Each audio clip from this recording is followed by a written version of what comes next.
Ito na naman ang inyong Nibram Vlog. Guys, ang Mekos guys. Welcome to my vlog. Mali.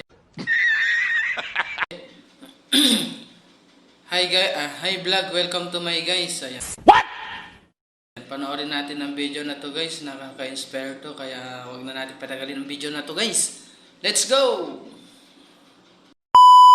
Wala akong mga braso. Kung feeling mo hindi ka mahal ng Panginoon dahil parang tinalikuran ka na ng panahon, ang video na to ay para sa'yo. Masakit pa sa akin, natawa ko ng walang kamay. Para sa akin, walang value sa kalibutan. Pero this is 300,000 pesos. Ito ang huling sahod at ipon ko. Pero alam ko mas kailangan mo to. 10,000, Wow. 20,000, 30,000, 40,000. Eto si Kuya Upe, 43 years old, namumuhay mag-isa at nakadepende lang sa kita ng basura. At gaya ng karamihang naghihirap, kumikita lang rin ng barya-barya. Namamasura lang ako palagi, araw-araw. Guys, Kahit kunting si Kuya Pipe, Kung para sa atin marumi at nakakadiri tinulungan ang ni basura, Pitmaster guys. sa kanya, Ang lapit ng video na to. Paano, Nakaka-inspire guys, panoorin nyo lang. Hindi ako maghanap buhay, hindi namamasura lang ako. maliban sa maruming trabaho, ang mas nagpapahirap pa sa kanya ay pinanganak siya na isang.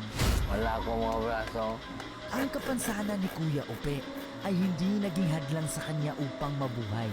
At sa katunayan, siya raw mismo ang nagsikap upang mapag-graduate ang sarili sa high school.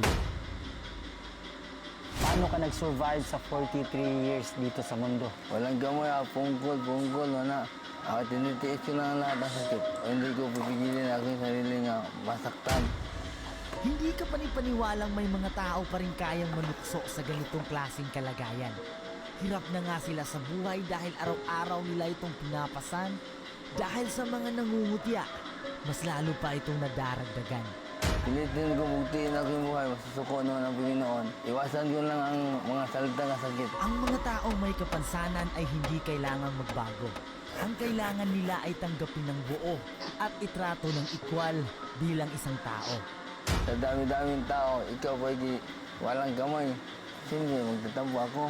Masakit pa sa akin isipin mo eh. Pero kahit minsan nagtatampo siya sa itaas, mas pinipili pa rin niyang mabuhay ng ganito kesa hindi pinanganak sa mundo. Tanggap ko ang kalagayan ko. Dahil nakikita ko ang mundo kung gaano kasarap. Ang tao yan, nandiyo sa Diyos, iampo ko ng sana. Sa kabila ng kanyang kapansanan, nakakabilib kung paano siya naka-adapt sa mapanghusgang lipunan. Lalo na sa mga bagay-bagay na nakasanayan nating ginagamitan ng kamay. Pipiliin mo pa rin mabuhay kahit ganyan. Oo, magdida ako sa kong walay. Sakit o nga ako ng usta. Sa isang araw, ilang beses ka nakakain? Isa, wala ko kabalo kasi purpose ginawa ako. O ano naginanay ko. Kung may pera ka, anong gagawin mo sa pera?